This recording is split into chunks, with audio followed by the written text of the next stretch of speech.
They didn't expect that question. Not on live TV, not with millions watching. The host leaned forward, eyes gleaming like a cat who'd cornered a mouse. "Evelyn Lancaster," he purred. "You've built a billion-dollar empire, changed the face of sustainable tech, and you're on every most powerful women in America list. But the tabloids say you only date janitors. Is that true?" There was a beat of silence. Evelyn blinked, her polished smile faltering just slightly. The studio lights suddenly felt hotter. The audience leaned in. "Excuse me," she asked, though she'd heard it perfectly. The host chuckled. "Come on, Evelyn. Barry, George, Mike." All of them worked in maintenance. "You've almost married more janitors than most people have dated." Laughter rippled through the audience. But Evelyn didn't laugh. She turned her head ever so slightly, eyes scanning the crowd like a woman searching for the exit of a burning building. "I suppose I've never been interested in titles," she said, finally cool and composed. "But thank you for the reminder." The segment wrapped minutes later, but the internet needed no such grace period. Within the hour, you, Janitor Queen, trended on every platform. Memes exploded. Talk shows debated. Blogs speculated. Why would the most powerful woman in the city only fall for men who swept the floor beneath her heels? Evelyn didn't stay for the after-party. Instead, she rode home in silence, her driver wisely choosing not to speak. Rain tapped gently against the car windows like fingers drumming on glass. Somewhere downtown, the city's nightlife was exploding, but in Evelyn's chest there was only a quiet ache she couldn't name. She stepped out at the private elevator entrance of her high-rise and took the lift alone, pressing the top floor with a manicured hand that trembled just slightly. The doors opened to a minimalist penthouse bathed in moonlight, all glass and silence. But she didn't go to the bedroom. She turned right down the hall, past the sleek kitchen and the living room with untouched couches until she reached a small utility door. The kind no one else ever noticed. The broom closet. It had been converted years ago, technically a storage space, but Evelyn never allowed it to be redesigned. Inside, it smelled faintly of old wood and lemon cleaner. She clicked on the single bulb overhead, and there it was. A plain, black box tucked away on the second shelf, marked only by a white label in thin handwriting. B. G. M. Barry. George. Mike. Evelyn pulled it down, sat cross-legged on the floor like she had as a girl, and opened the lid. Inside was a collection of memories. A pressed white flower dried but still whole. A napkin with guitar chords scrawled in ink. A ring box empty. A child's drawing of a cactus in a tiny pot. She exhaled. Each one was a story. A nearly. An almost. It had been years since she let herself look at these. Years since she allowed herself to remember why she kept choosing the ones who worked in the shadows, the ones who never wore ties or carried titles, the ones who smelled like floor wax and coffee grounds. They had been kind, and broken, and simple, and complicated, each in their own way. But none of them had stayed. A sound behind her made her flinch. Just the elevator ding, probably security checking in. She quickly closed the box and stood smoothing her dress. Tomorrow, the media would continue their circus. Her PR team would draft a statement. Maybe she'd laugh it off at a future gala, say she had a type, and move on. But tonight she allowed herself to feel it. Not shame, not embarrassment. Something heavier, something lonelier. Because buried beneath the jokes and the whispers was a question she had never dared to ask herself. Why did none of them work out? Not Barry with his gentle eyes and dirt-stained fingers. Not George, wild and thrilling always with a song in his throat. Not Mike, who came so close, who bought the ring, who made her believe. She had loved them all differently, imperfectly, maybe too quickly, but she had loved them. And still, she was alone. The next morning, Evelyn stood at the edge of the boardroom window, watching the city hum beneath her. The skyline was sharp against the pale morning fog. Coffee steamed on the conference table behind her. Her assistant, Jordan, entered with a tablet. The interview's gone viral. We're trending in 5 countries. PR's freaking out. Let them, Evelyn said softly. Jordan hesitated. Also, there's a new janitor starting today. Building maintenance rotated the schedule. His name's Liam Parker. He has a kid, apparently. Brought her in for paperwork.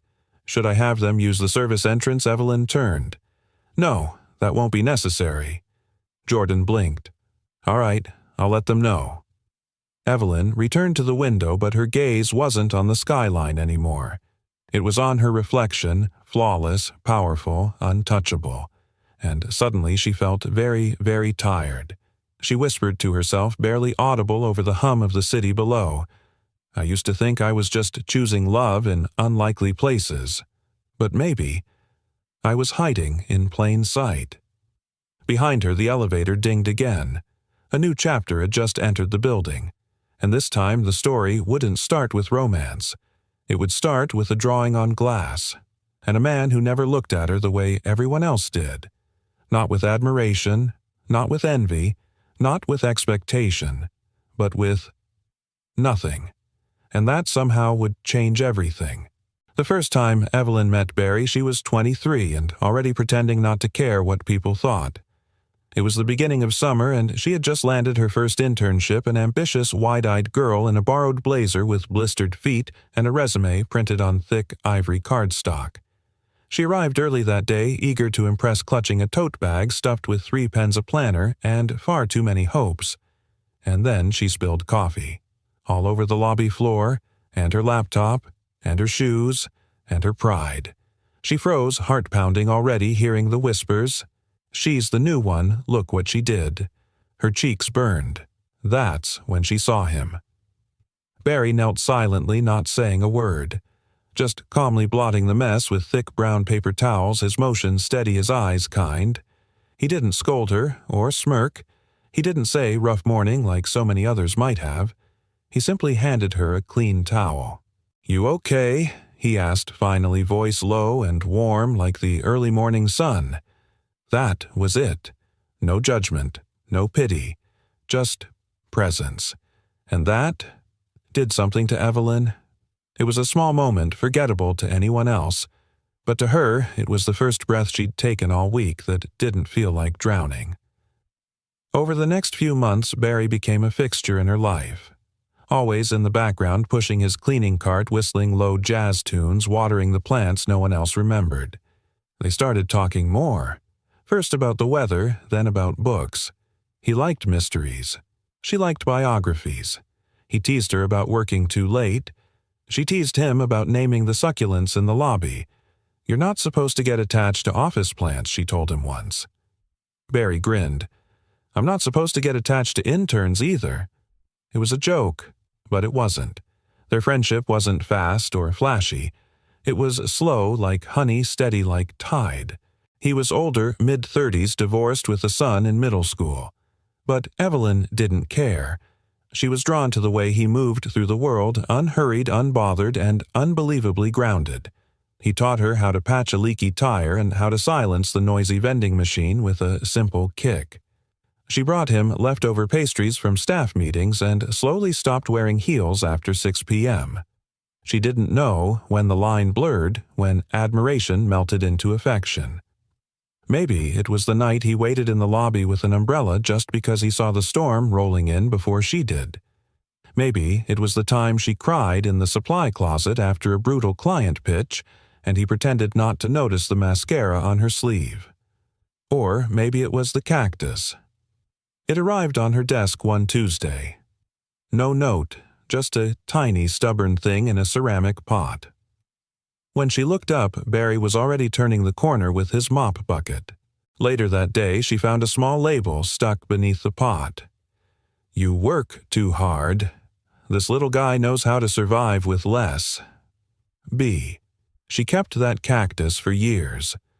But as sweet as it all was, Evelyn didn't know how to hold something that gentle. She'd been raised on ambition, on merit, on proving herself every second of every day. Barry didn't ask her to prove anything, and that terrified her. So when the internship ended and the full-time offer came from a bigger firm across town, Evelyn didn't fight it. She shook Barry's hand, swallowed the lump in her throat, and said, "Thank you for everything." He smiled, but his eyes dimmed. On her last day, he handed her a small white cloth napkin. Inside it was a paper ring, hand-folded, delicate, nearly weightless. "No pressure," he said. "Just in case you ever want something that doesn't come with a title."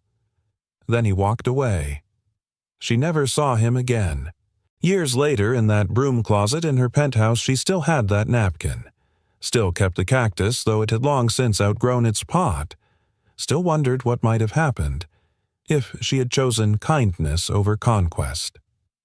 Back in the present, Evelyn stood in front of her floor-to-ceiling window watching the janitorial staff mop the marble floors downstairs. The world thought she was strange for loving men who cleaned up messes. But they didn't understand that some of the deepest messes weren't on the floor. They were inside us. And some men, some gentle, quiet, steady men, knew exactly how to handle those too. Her phone buzzed.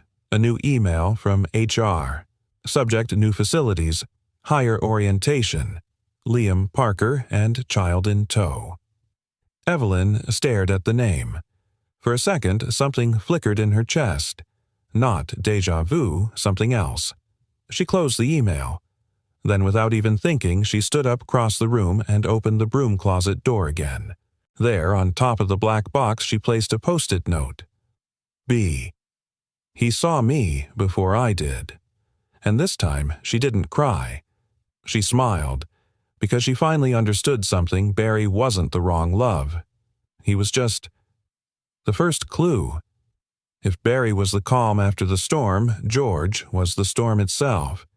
He showed up like thunder, loud, unexpected, and impossible to ignore. Evelyn met him on a Friday evening after a late investor meeting her heels clicking against the stone tiles as she walked through the nearly empty parking garage beneath the old headquarters. She was talking on the phone.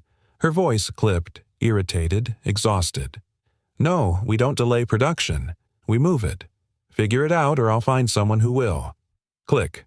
She sighed and leaned against a pillar, pressing 2 fingers to her temple. And then, music. A gritty, bluesy guitar riff echoed through the garage. Raw and alive. Not from a speaker, but from someone. She followed the sound. There, under a dim maintenance light, was a man with a mop propped against the wall and a guitar balanced in his lap, calloused fingers dancing over the strings like he was born holding that thing. Grease on his shirt, ink on his knuckles, a cigarette tucked behind one ear, and a grin that made trouble look like poetry. George.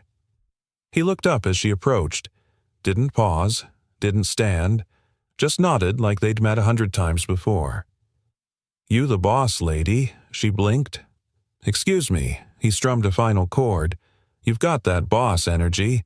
Saw you once, white blazer stilettos, walking like you owned gravity." "Yeah, you're the boss, lady." Evelyn should have walked away, but she didn't. Maybe it was the way he said it, not with sarcasm or mockery, but a kind of amused respect. Like he wasn't intimidated, but he also wasn't blind. Like he saw her, not just the suit. That night they ended up talking for 2 hours. In the parking garage, on a maintenance bench, under flickering fluorescent lights. George told her he used to be in a band, played backup for small names, almost made it big once until the lead singer OD'd on tour and everything fell apart.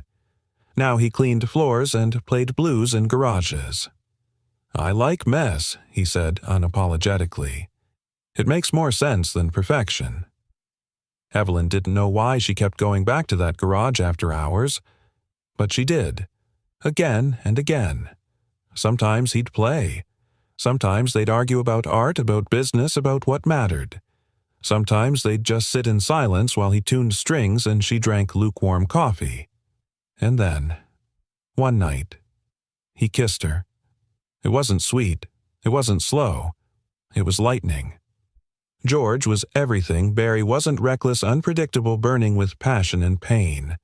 And Evelyn, so used to control, felt alive in his chaos, like she could finally let go without falling apart. They didn't tell anyone. It was unspoken, fragile secret, addictive. And for a while, it worked, until it didn't. It all came to a head at the winter gala. It was her first year as vice president. A defining night. Press board members, potential partners. It was the kind of event where reputation was currency. Evelyn wore a midnight blue gown that hugged every calculated angle. Hairpinned. Diamond earrings borrowed from the company safe. Every move rehearsed. She didn't expect George to show up. But he did. Not as her date. Not even as a guest. As staff. With his mop bucket. He didn't mean to ruin anything. He was doing his job. Quiet in the background like always. But when Evelyn saw him across the ballroom, sleeves rolled, collar-stained, something inside her cracked. She caught his eye. He gave her a wink. And she panicked. She ignored him, pretended not to know him. Walked past without a glance, but others noticed. Whispers sparked. Isn't that the janitor she's been seen with in the garage? Then came the photos. The flash. The chaos. George didn't stay long. She found him later that night on the rooftop, smoking. "You embarrassed?" he asked, not looking at her. She hesitated. "It's not that simple." "Yeah," he said. "It is." He exhaled smoke into the cold air. "I knew I wasn't going to last in your world. I'm not shiny enough. But I thought maybe you'd let me stand beside you in the shadows." She didn't answer, and he didn't ask her to. He left the next day. No note, no song. Just gone. Years later, Evelyn still remembered the weight of that moment. It wasn't shame. It was loss. Not of a man, but of a mirror.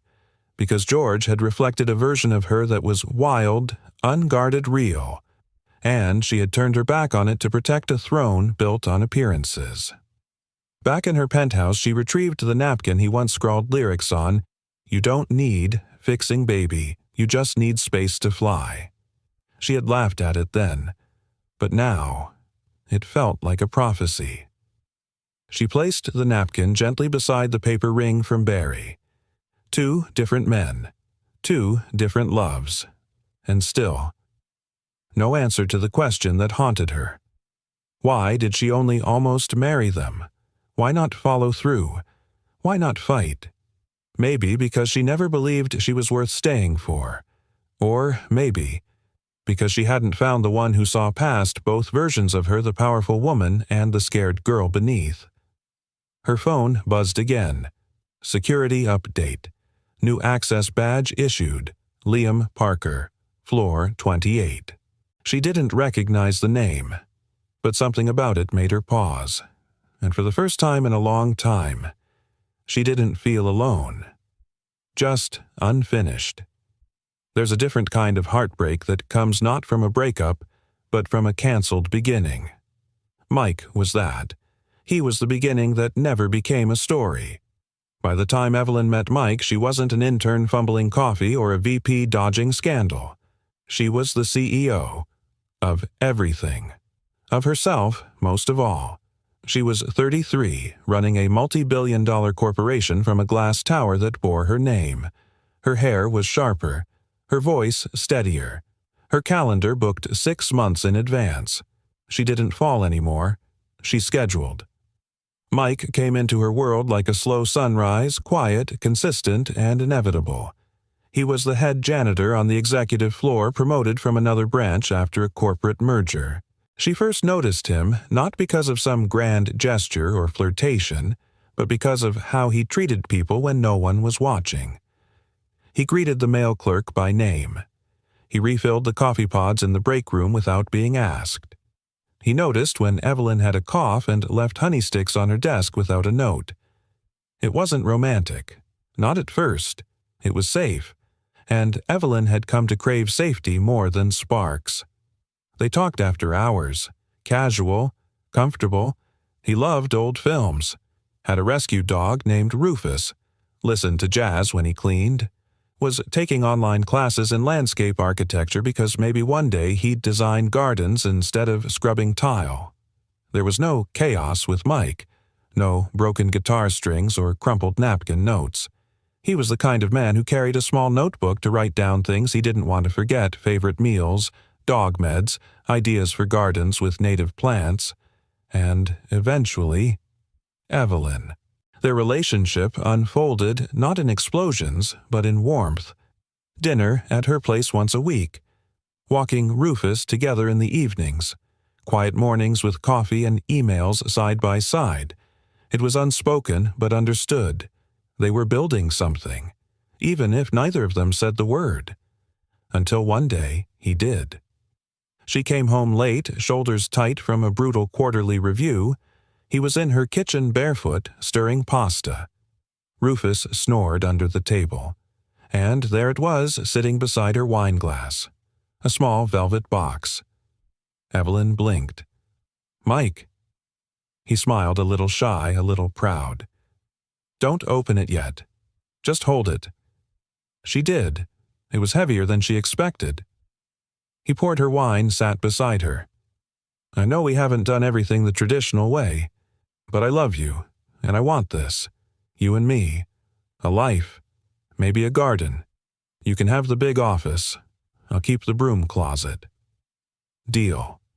It wasn't a formal proposal. There was no kneeling, no audience.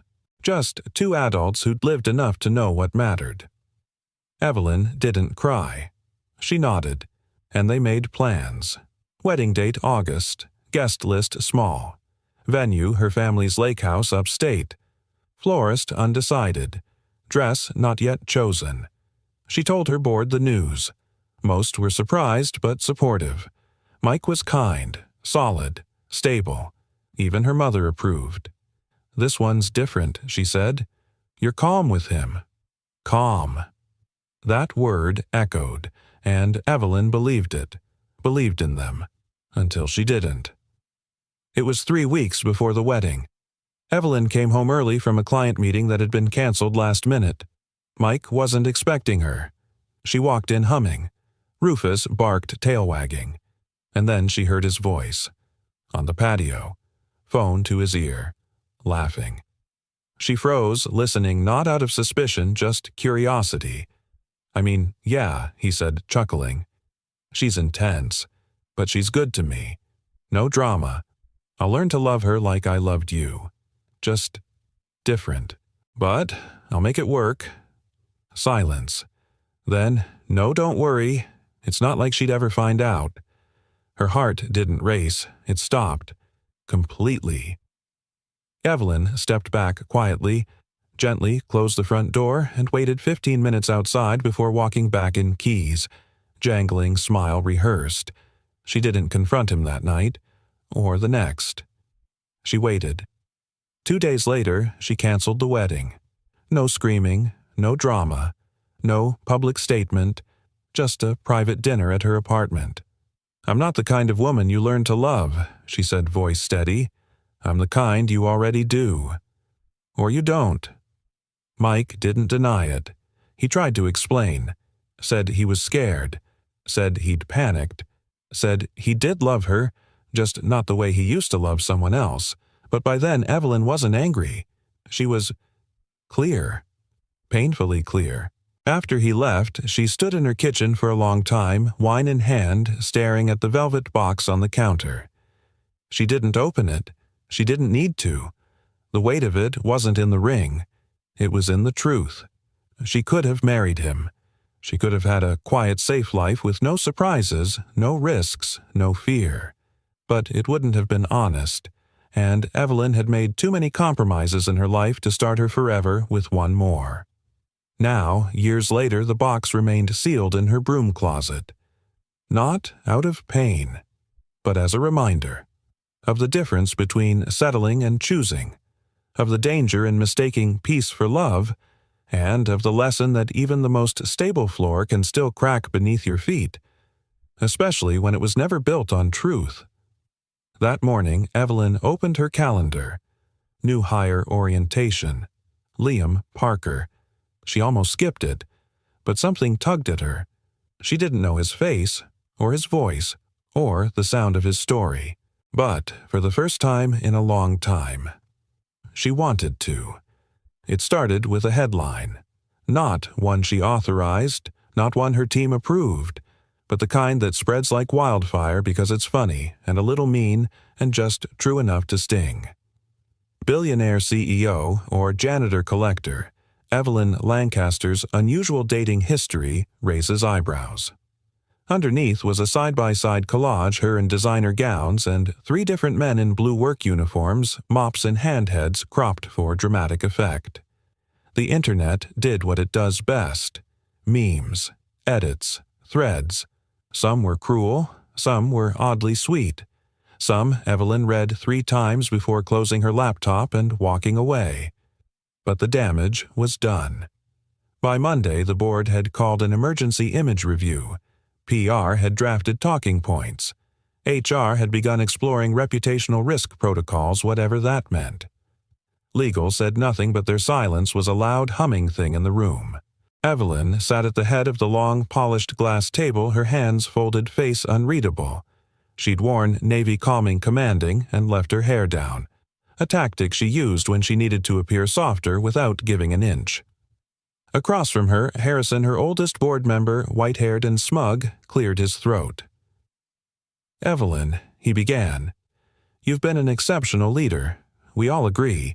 But public perception, especially in this market, is delicate. The brand is intertwined with you. Every decision you make reflects on the company." She nodded once. "I'm aware." He slid a tablet across the table. "This is trending in 7 countries." She didn't look down. She didn't need to.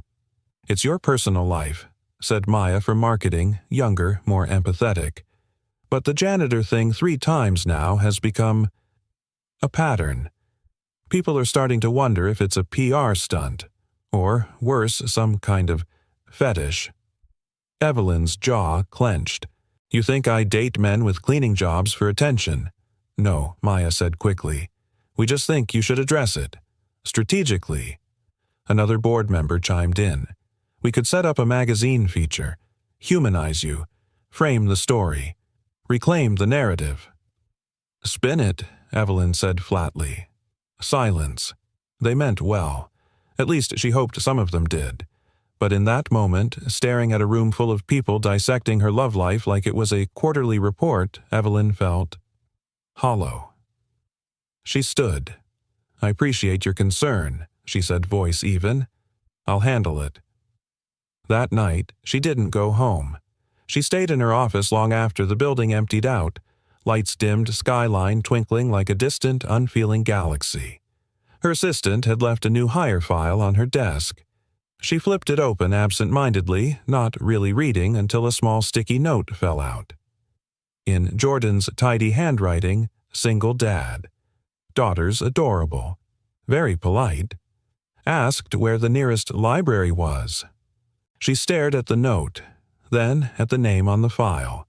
Liam Parker. No photo, just basic info. Background check, cleared, clean record, maintenance staff starting this week. Nothing unusual, nothing at all.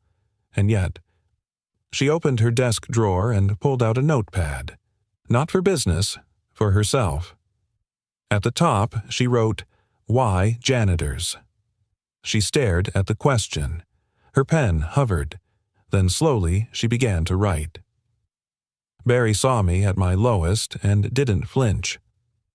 George made me feel real when I was drowning in performance.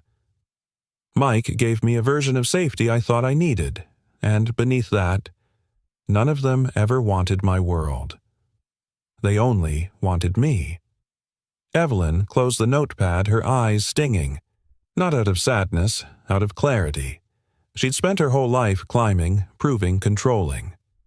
But her heart, it had always rebelled, always pulled toward those who moved in the margins, unnoticed, uncelebrated, because that's where she had hidden herself too. Not behind her title. Behind the need to be seen, not judged, held, not handled. And maybe that was why she kept falling for men who cleaned floors instead of making messes, because they knew what it meant to put things back together.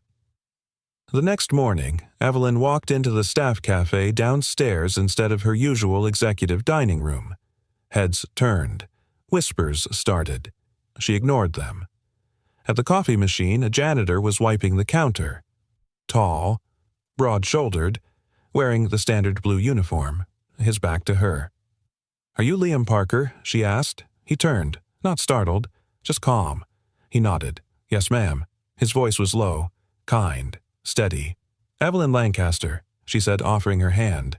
He took it, briefly. Firm grip, warm skin. "I know," he said. "You're kind of hard to miss." There was no sarcasm, just honesty. She smiled despite herself. "I hear you have a daughter." He nodded. "Sophie. She's 7. Likes books more than people. Smart kid." "That's a good trait," Evelyn said. "People can be complicated." He tilted his head. "Books have better endings." She looked at him then. Really looked. He wasn't like Barry or George or Mike. He wasn't smiling to charm her. He wasn't intimidated either. He was still, present, grounded in a way she hadn't seen before. "Welcome to the building," she said, and walked away before she could say more. Later, back in her office, she opened the broom closet again. There were 3 things inside a dried flower, a napkin with a song, a velvet box with a ring she never wore. She placed something new beside them, the sticky note. Single dad. Daughter's adorable. Asked where the nearest library was. And underneath it, in her own handwriting, this time, don't run. Evelyn Lancaster was used to being looked at. In boardrooms, people looked at her with admiration or fear. On runways with envy. At fundraising galas with hunger. Even in elevators, strangers stole glances trying to place her face from Forbes or Fortune. But Liam Parker. Liam Parker didn't look at her at all. That alone was enough to short-circuit her curiosity. It had been a week since their first encounter in the staff cafe. She'd passed him twice in the executive corridors, once in the lobby, once near the elevators. In each instance, he'd nodded politely, maybe said good morning, and then moved on without a second thought. No flustered shuffle, no stammering, not even a double take. He treated her the same way he treated the vending machine, acknowledged but unremarkable. Which was in Evelyn's world, remarkable. She'd caught grown men lie cry and propose in that same hallway. She'd seen interns drop papers at the sight of her. A senator once choked on a shrimp canapé just trying to impress her at a fundraiser. But Liam, he barely noticed. And that intrigued her more than she cared to admit. The 3rd time she saw him, he was in the 28th floor break room, kneeling beside the sink, fixing a leak. His sleeves were rolled up, revealing strong forearms smudged with grease and worn tattoos. Beside him sat a small backpack with a pink glittery zipper and a frayed library book sticking out. "Daddy?" "I'm bored," came a small voice from behind the vending machine. "I told you," Soph Liam said gently without looking up 10 more minutes. "Then we'll find a book corner, all right?" The girl popped her head out. 7, maybe 8. Blonde curls in a half-messy braid. Cheeks rosy. Big, curious eyes. She looked straight at Evelyn and blinked. "Hi," she said. Evelyn, caught off guard, smiled. "Hi there. You're the fancy lady, right, Liam?" Froze. Evelyn arched an eyebrow. "Fancy." The little girl nodded. "You have your own elevator, and the lady downstairs said you own the building. But Daddy said nobody really owns anything. People just think they do." Liam groaned softly. Sophie Evelyn laughed. "She's not wrong." He finally looked up. Really looked. Their eyes met. And for the first time she saw something flash across his face. Not intimidation, not awe, but awareness. Like he'd just now realized she wasn't a painting on the wall. "Sorry about her," he said, standing slowly. "She reads too much and thinks she's Socrates." "I like her," Evelyn replied. "She's honest." Sophie beamed. "Want to see my drawing?" Evelyn hesitated, then nodded. Sophie pulled a folded paper from her backpack and spread it across the countertop. Crayon lines in every color danced across the page, a man with a mop, a little girl in pigtails, and a tall woman in a red dress. They were holding hands. Underneath, written in purple marker home. Liam stiffened. Soph, but Evelyn wasn't offended. She was moved. Something about the drawing, its simplicity, its audacity, hit her in the chest like a soft but precise blow. She draws feelings, Liam said quietly. Not facts.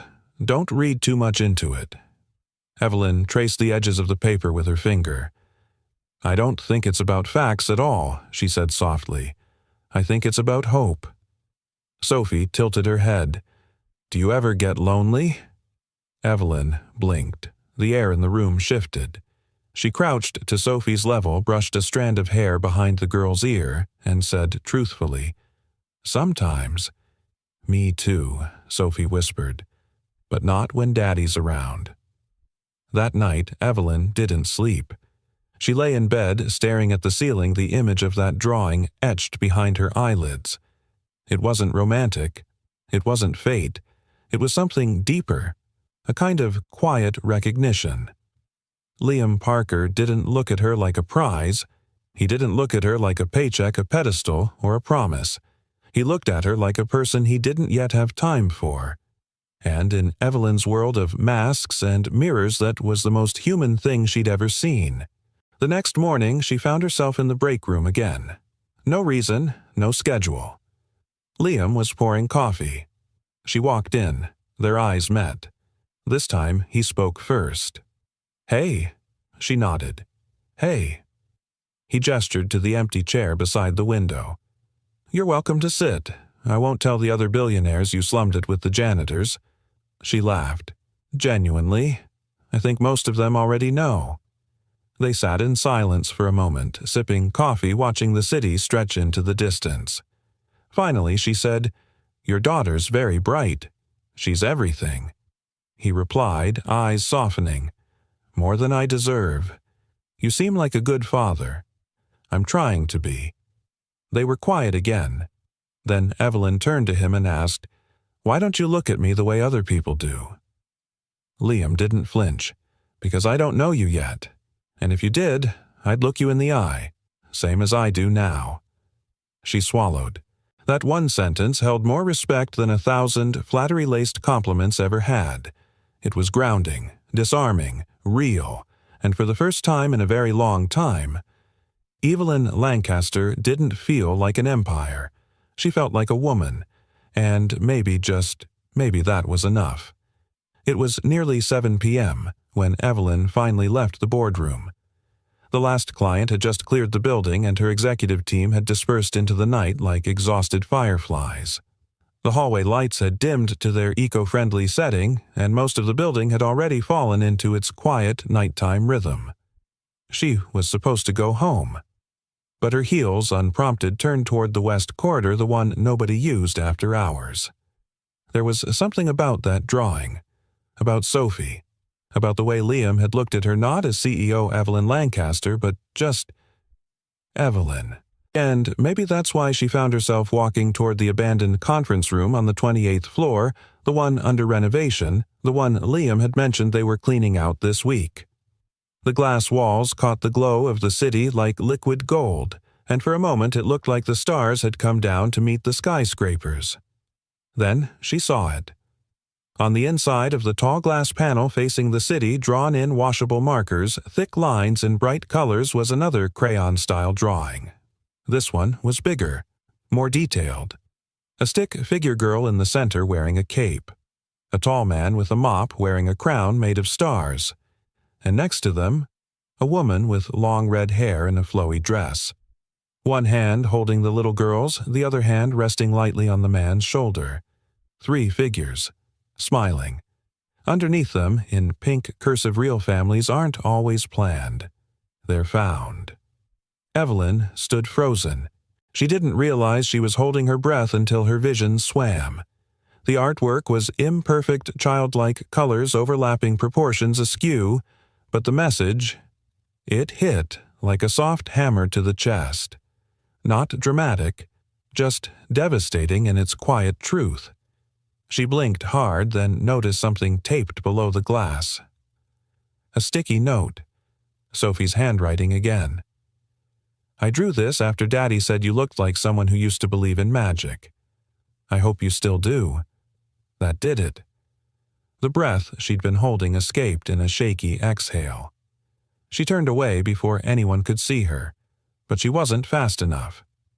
Liam had been standing at the other end of the hallway, a rolled-up carpet over one shoulder. He froze when their eyes met. For a long moment, neither spoke. Then he lowered the carpet to the floor and walked toward her slowly like someone approaching a skittish animal. She wasn't supposed to draw that here, he said quietly. Evelyn shook her head. Don't apologize. Liam looked at the glass wall. She's always drawing families. Ones she makes up. Ones she hopes for. Some kids imagine castles. Sophie imagines people who stay. There was no bitterness in his voice, just quiet understanding. Evelyn turned to face him. What about her mother? Liam's jaw tightened just slightly. Gone, since Sophie was 2. Left a note, said she wasn't made for this life, took a plane and never came back. Silence stretched between them, full of all the things unsaid. She doesn't talk about it, Liam added, but she feels it. That space. Evelyn nodded slowly, still staring at the drawing. She's trying to fill it. He studied her for a long moment. You know what's strange, he said finally. Sophie's never drawn anyone in that spot before. Evelyn turned. What spot? He pointed. Right there, next to me. Where you are. Her lips parted slightly. She's never drawn you before, he said. The air between them changed, grew stiller, heavier, more tender. Evelyn didn't know what to say, so instead she stepped closer to the glass, pressed her hand gently to the drawing, right over the woman's stick-figure heart. She thinks I belong, she whispered. She thinks we all do, Liam said softly. In the right story. The words hung there suspended in the soft hum of city light. Evelyn turned toward him. Her voice, when it came, was quieter than usual. Why haven't you ever asked me anything personal? Liam looked at her eyes, calm and clear. Because people usually ask you things so they can use the answers. I figured you'd talk when you were ready. She swallowed hard. No one had ever said that to her before. Not once. Not in all the meetings, the interviews, the dates, the press junkets. No one had waited for her. Until now. Until this man with calloused hands and quiet eyes who looked at her like he was seeing through the layers, not to impress or claim, but just to know. Her voice almost broke when she said, "What if I'm not ready?" He tilted his head slightly. Then I'll wait longer. Later that night, Evelyn sat in her penthouse again. But she didn't feel alone. Not exactly. The city lights blinked through her window, soft and distant. The broom closet was still open. She reached inside the black box of memories and carefully placed Sophie's sticky note atop the velvet ring box. Then she added something new. A piece of clear film peeled from the glass wall after the drawing had faded slightly under the air conditioner. She'd asked maintenance to save it. Sophie's marker still clung faintly to the plastic. Real families aren't always planned. They're found. Evelyn folded the film gently and whispered to herself, "Maybe I'm still finding mine." She didn't know what would happen next, but for the first time in years, she wanted to find out. The storm rolled in like a secret, slow and heavy, as if the sky had something to say but didn't know how. It was a Friday night, late autumn, the kind of evening when the city lights blur against a curtain of mist and everything feels just a little slower, a little softer. Evelyn was still in her office going over quarterly projections that no longer held her interest. Across the building, the day had faded into night, and somewhere on the 28th floor, Liam Parker was mopping the last stretch of hallway while Sophie sat cross-legged beside the vending machine, her nose buried in a book too advanced for her age. Then the lights went out. Not flickered, not dimmed, out. The building shuddered. Emergency backups kicked in with a sluggish groan, but only half the floor lit up. The rest remained cloaked in darkness, humming with the mechanical murmur of a system scrambling to restore itself.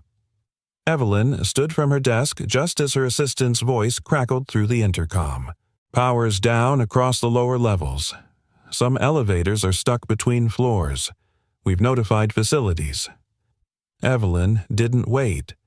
She grabbed her coat and headed toward the central stairwell. Years of fire drills had taught her well, when in doubt, check the systems yourself. She never expected to hear a small voice crying in the dark. By the time she reached the 28th floor, most of the emergency lights had failed. A faint glow from the stairwell cast long shadows across the hallway. "Sophie, shh." "It's okay," Liam whispered, cradling his daughter against his chest. "I've got you." They were sitting against the wall near the stuck elevator. Sophie's tiny hands clutched his jacket, her body trembling. "I don't like the dark," she sobbed. "It feels like when Mommy left." Evelyn stopped, stunned by the rawness of that sentence. The hallway was too quiet to pretend she hadn't heard. Liam looked up. His eyes caught hers. There was no embarrassment, only honesty. "She panics sometimes," he said softly.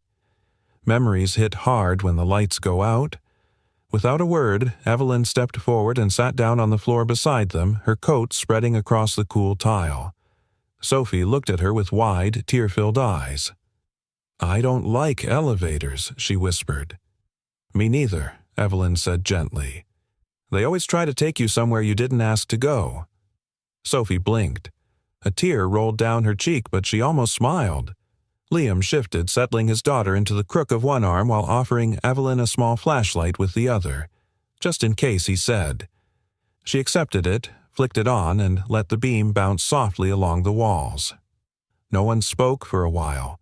The three of them just sat, an unexpected trio in the heart of a powerless building bound together by flickering light and unspoken things. Eventually, Evelyn asked, "What do you usually do when she panics?" Liam didn't hesitate. "I tell her a story." "May I?" Evelyn said, turning slightly toward Sophie. Liam raised an eyebrow, surprised, but nodded. Evelyn leaned in, her voice low and warm. "There once was a little girl who was afraid of the dark," she began. She thought shadows were monsters, and silence meant she'd been forgotten. But one night, during a terrible blackout, she met a janitor and a tiny warrior with a big heart. Sophie's eyes widened. "And what happened?" she asked. Evelyn smiled. They sat together and realized the dark wasn't so scary when you weren't alone. And the janitor. He had a secret power. He could fix anything, even hearts. Liam let out the softest exhale. Sophie looked up at her dad, then at Evelyn. "I like that story," she said. "Me too," Evelyn replied. The lights returned an hour later with a flicker and a whir. Overhead, fluorescence buzzed back to life. The hallway brightened. But something about the silence between them remained.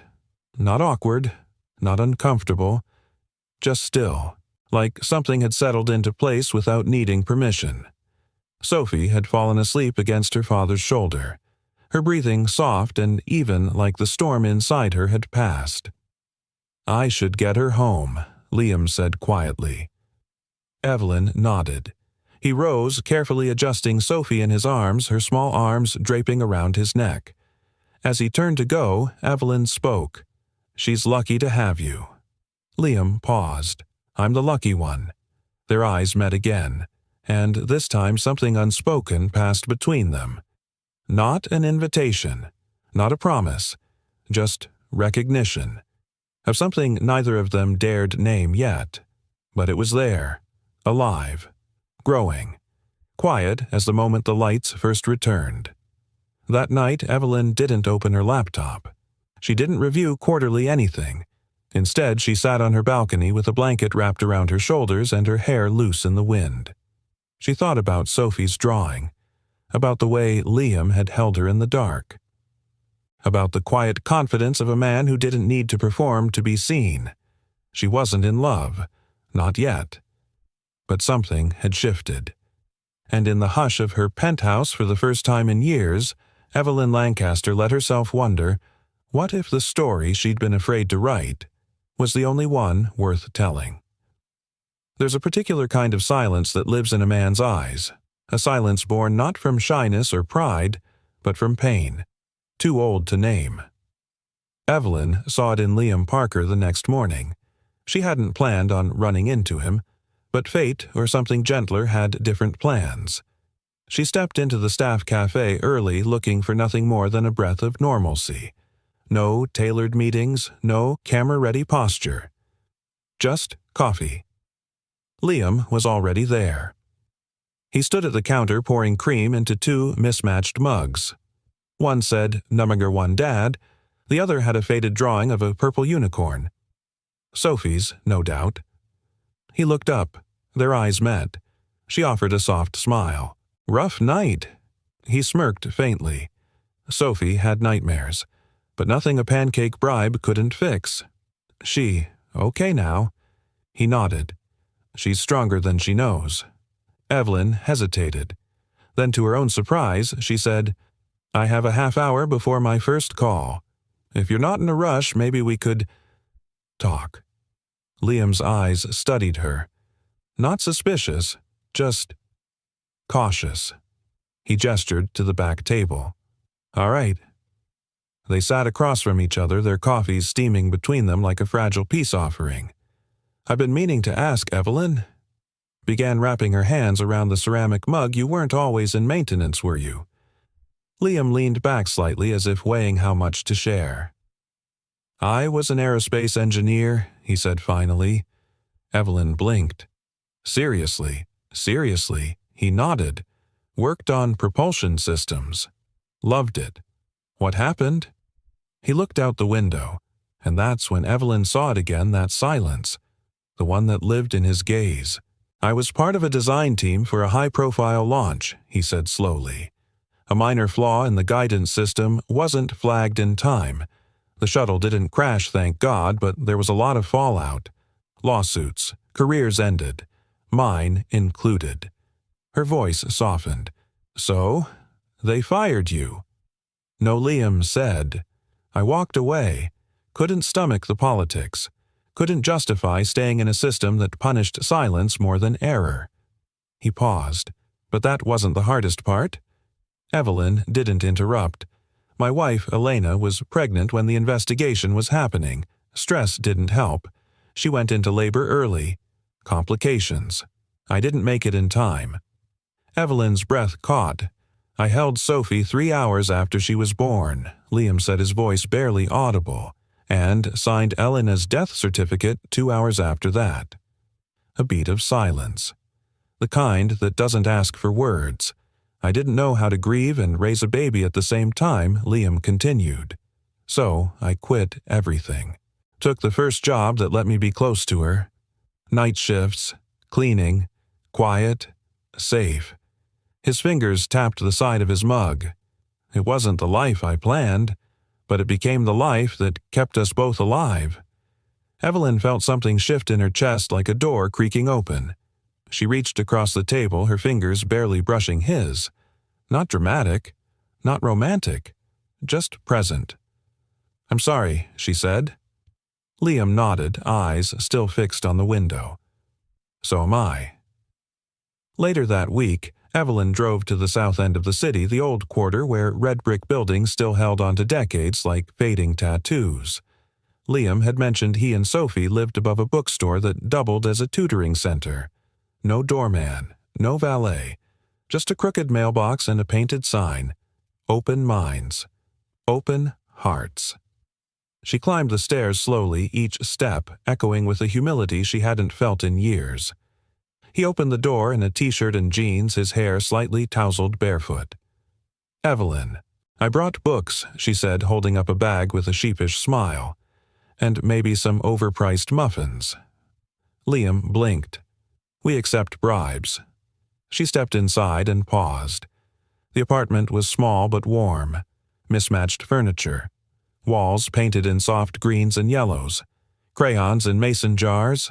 A bulletin board filled with Sophie's artwork test papers and sticky notes that read things like, Remember, you're doing great, and love always wins. It wasn't luxury. It was home. Sophie appeared from the hallway in socks with tiny stars. You found us. Evelyn knelt. I promised I'd bring a book about dragons. Sophie grinned. We have a dragon. Fort. Liam chuckled. It's just a blanket over the sofa. With fairy lights, Sophie added proudly. Evelyn looked at Liam. She's right. That's definitely a fort. They had lunch together, grilled cheese and tomato soup served on superhero plates. Evelyn hadn't laughed that much in years, and when she was leaving, Sophie hugged her waist and whispered, "You make Daddy smile." The words clung to Evelyn like an echo long after she'd driven away, but just when everything began to feel possible, Liam pulled back. It happened subtly. Fewer hallway conversations. No more morning coffee breaks. He returned her smiles but didn't linger. Said hello but never stayed long enough for "how are you?" And Evelyn, who had spent her whole life mastering strategy, couldn't figure out why. Until one evening when she stopped by the janitorial office and found him alone, sorting keys. "I miss our conversations," she said. Liam looked up. "I know. So why'd you disappear?" He set the keys down, slow and deliberate. "I'm not going to be another name in your list, Evelyn." Her breath hitched. "I'm not Barry, or George, or Mike. I'm not someone you almost love until it gets inconvenient." Evelyn's voice trembled. "You think I'm just repeating a pattern?" "I think," he said, voice gentle but firm, "you're still figuring out if you really want someone like me, or just the version of me that fits into your idea of redemption." Silence stretched between them. "But here's what I know," Liam added. "Sophie already sees you as family, and I won't let her get hurt. Not again." The words pierced deeper than she expected, because he wasn't protecting himself. He was protecting his daughter, and somehow that made her respect him even more. "I don't know what I'm doing," Evelyn admitted, "but I do know that I don't want to run this time." Liam met her eyes, and for the first time since the blackout she saw it again. The flicker, the hope, the wound that still bled, was beginning to heal. The air in the conference hall was still and electric like the hush before a storm, or the silence just before someone says something that can't be taken back. Evelyn stood behind the curtain, heart-steady hands warm around a small note card she wasn't sure she'd even need. Beyond the velvet drape was a room full of reporters, investors, staff, and strangers. But for once, that wasn't who she was really speaking to. She glanced to her right. Liam stood near the side entrance wearing a pressed shirt and clean jeans, Sophie beside him in a blue dress with tiny white stars. The little girl clutched a drawing in one hand and a ribbon in the other. "You sure you're ready?" Liam asked softly. Evelyn looked him in the eye. "For the first time in my life," she said yes. The event had originally been scheduled as a standard quarterly briefing. Investors expected earnings projections and market expansion plans. The media had gathered in hopes of a headline. Her board expected composure, strategy. But Evelyn had rewritten the agenda. Literally. When the lights dimmed and the spotlight hit the center of the stage, she didn't walk out in a power suit. She wore a soft gray blouse, sleeves rolled, and no jewelry except a small bracelet Sophie had made from beads and string. She walked to the podium without music. No teleprompter. Just her.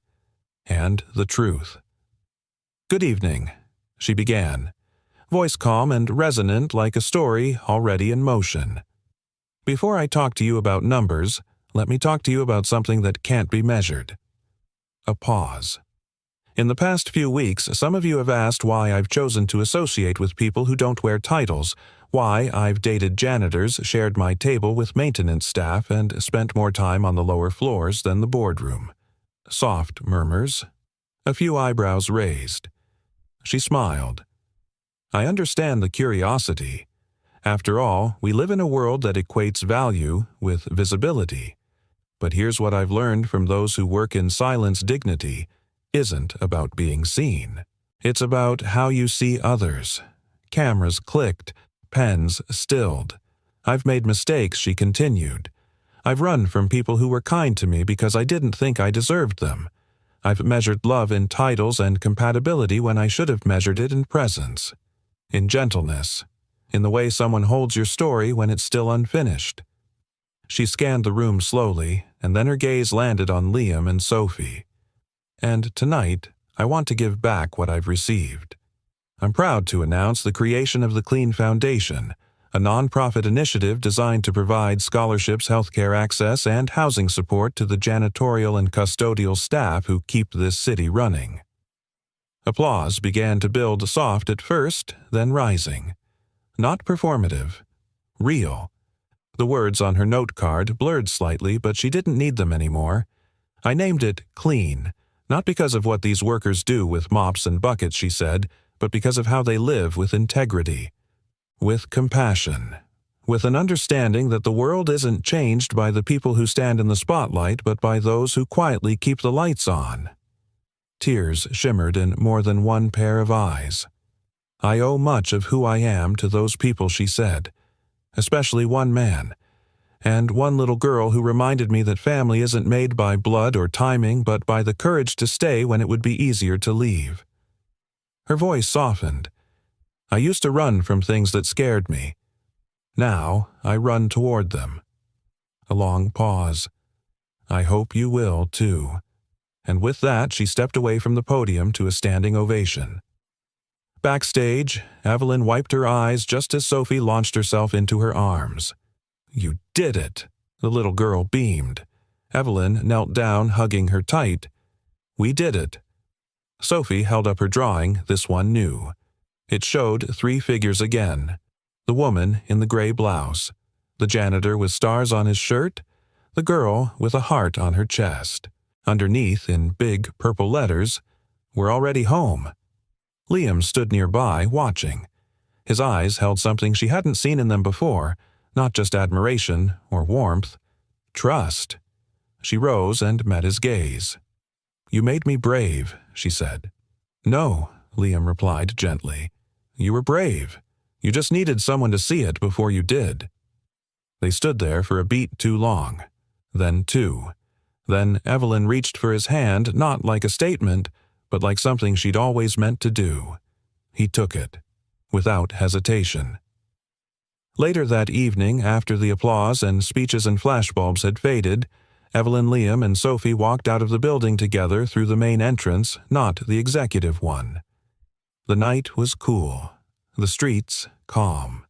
They passed the glass wall where Sophie's first drawing had once lived, now washed clean, but the memory still etched in Evelyn's mind like permanent ink. Sophie skipped ahead, pretending the stars on the sidewalk were stepping stones to the moon. Liam slowed his pace. So, he said, eyes forward, where do we go from here? Evelyn smiled. Wherever feels real. He looked at her. Even if it's messy, especially if it's messy, she replied. And then after a pause, she added, I used to think I was collecting janitors. But the truth is, I was just trying to find the one who wouldn't let me run. He grinned. Looks like I caught you. No, she said softly, wrapping her fingers into his. You waited. That's even harder. In a world obsessed with titles, Evelyn Lancaster had finally chosen a different kind of success. Not the kind you framed on walls, but the kind you came home to, every single night. 1 year later, Evelyn Lancaster woke to the sound of quiet laughter echoing through the little house on Sycamore Street. Not the echo of boardroom applause, not the muted ring of conference calls, but something softer, realer, sweeter. She rose slowly, bare feet against cool wood floors, and followed the sound into the living room. There they were, her family. Liam, still in pajama pants, attempting to braid Sophie's hair while she squirmed on a stack of couch cushions. The TV played some old cartoon on low volume, and the smell of cinnamon waffles drifted from the kitchen where someone had already started breakfast. Daddy, that's not how you do the twisty part. Sophie groaned, pointing to a spot near her ear. I'm a janitor, not a hairstylist, Liam muttered, tongue slightly between his teeth, focused like he was defusing a bomb. "You're doing great," Evelyn said, leaning on the doorway. Liam turned. "Tell her that. She's threatening to unionize." Sophie grinned and ran into Evelyn's arms, nearly knocking her over. Guess what she shouted? "I got invited to present my storybook at school next week, the one with the mop-wielding hero and the red-haired boss lady." Evelyn arched an eyebrow. "Is that what we're calling me now?" "Boss lady turned dragon tamer," Sophie said with a proud nod. "It's an arc." They all laughed. Breakfast was messy and perfect. Syrup in places it didn't belong. Milk nearly spilled. Liam managed to flip a waffle onto the floor, and Sophie awarded him a most improved attempt sticker from her backpack. Later, they went to the farmer's market. Evelyn wore jeans and a soft hoodie with no logo. No heels, no makeup, just peace. People still recognized her now and then, but they didn't whisper anymore. Not because the world stopped caring, but because she did. She'd told her truth, built the clean foundation, and redefined her empire on her own terms. Not for PR, not for damage control, but because it was right, because dignity didn't need spotlight, and love didn't need a title. That afternoon, while Sophie played in the backyard, Evelyn sat in her study, a sun-drenched nook just big enough for a desk, a shelf of old books, and a pinboard covered in crayon drawings. At the center of the desk sat the box.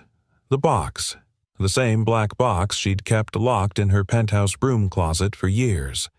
Only now it didn't live in the shadows. It was here in the light where it belonged. She opened it. Inside, Barry's napkin-wrapped ring made of paper, George's scribbled lyrics, Mike's unopened velvet ring box, Sophie's crayon drawing, a faded, sticky note that read, "You still believe in magic." Right. Evelyn reached for a new card. It was heavier, hand-cut, edges lined with gold. She picked up a pen and wrote at the top, "The list." Not a list of almosts, not a list of regrets, but a list of truths. Underneath, she wrote 1. I learned that gentleness can be stronger than ambition. Barry 2. I learned that wild hearts can love deeply even if briefly. George 3. I learned that safety isn't always the same as honesty. Mike 4. I learned that love is not what keeps you comfortable, it's what keeps you accountable. Liam, she paused, then wrote slowly, deliberately, 5. I stopped running.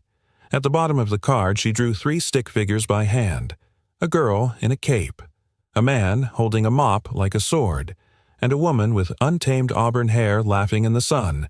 Beneath it, in cursive, this time, forever. That night, the 3 of them sat on the porch as the sun dipped below the rooftops. Sophie laid across Evelyn's lap with her favorite stuffed dragon clutched to her chest. Liam leaned back beside them, one arm draped behind Evelyn, the other cradling a cup of mint tea. Fireflies danced across the yard. Somewhere down the street, a wind chime sang a slow, lopsided melody. Evelyn looked around, not at a mansion, not at a boardroom, just a porch, just this, and realized this was everything she never knew she needed. Liam turned to her. "Do you miss it?" "The chaos," she asked. "The empire." She smiled softly. "I didn't leave it behind. I just brought it with me. The good parts, the real parts." He nodded. "And the rest I let go," she said. "It wasn't mine anymore." He reached for her hand, threading his fingers through hers.